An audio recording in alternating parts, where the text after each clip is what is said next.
നിനക്ക് വല്ല വട്ടുണ്ടോടാ അഭിനയിക്കാൻ നടക്കാൻ എന്നുള്ള ചോദ്യം അഭിനയിക്കാൻ തീരുമാനിച്ചല്ലേ അഭിനയത്തിലേക്ക് അതാണ് എൻ്റെ പ്രൊഫഷൻ തീരുമാനിച്ചിറങ്ങുന്ന എല്ലാവരും ഒരു തവണയെങ്കിലും കേട്ടിട്ടുള്ള ഒരു കാര്യമായിരിക്കും. ശരിക്കും പറഞ്ഞാൽ ധൈര്യമായിട്ട് പറഞ്ഞോ കുറച്ച് വട്ടുണ്ട് എന്നുള്ളത്. എന്ന് വെച്ചാൽ സാധാരണ രീതിയിൽ ചിന്തിക്കുക എന്ന് പറയുന്നത് ആക്ടറെ സംബന്ധിച്ചിടത്തോളം അത്ര പോസിബിളൊന്നുമല്ല. നമ്മൾ ഇമാജിൻ ചെയ്യണം, ഇമാജിൻ ചെയ്ത കാര്യങ്ങളെ വിശ്വസിക്കണം, വിശ്വസിച്ച കാര്യങ്ങൾ അത് ഉണ്ടെന്ന് ഫീൽ ചെയ്യണം. ഈ ഘട്ടങ്ങളിലൂടെയാണ് ഒരു ആക്ടിങ് എന്ന് പറയുന്ന പ്രോസസ്സ് നടക്കുന്നത്. അപ്പോൾ ഇമാജിനേഷനാണ്, ഹാലുസിനേഷൻ അല്ല. പക്ഷെ എന്നാൽ പോലും ഇമാജിൻ ചെയ്യുന്ന കാര്യം, അതിപ്പോൾ ഒരു മഴയാണെങ്കിൽ മഴത്തുള്ളിയുടെ വലിപ്പം, മഴത്തുള്ളിയുടെ ശബ്ദം ഒക്കെ നമുക്ക് കേൾക്കാൻ കഴിയണം എന്നാണ്.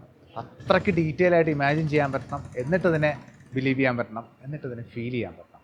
ഈ പ്രോസസ്സിലൂടെ പോകുമ്പോൾ നമ്മൾ ലോജിക്കിലേക്ക് ചിന്തിച്ച് കഴിഞ്ഞാൽ ഈ പരിപാടി നടക്കില്ല. അപ്പോൾ കുറച്ച് ലോജിക്കലായിട്ടും കുറച്ച് സാങ്കല്പികമായിട്ടൊക്കെ ചിന്തിക്കേണ്ടി വരും. അപ്പോൾ പുറത്ത് നിന്ന് നോക്കുന്ന സാധാരണക്കാർക്ക് കുറച്ച് വട്ടൊക്കെ തോന്നും. അങ്ങനെ അത്യാവശ്യം വട്ടുള്ള ഒരാളാണ് നല്ല ആർട്ടിസ്റ്റ് എന്ന് പറയുന്നത്. അപ്പോൾ അങ്ങനെ ആരെങ്കിലും വട്ടുണ്ടോ എന്നൊക്കെ ചോദിച്ചിട്ടുണ്ടെങ്കിൽ ധൈര്യമായിട്ട് പറഞ്ഞോ വട്ടുണ്ട് എന്നുള്ളത്.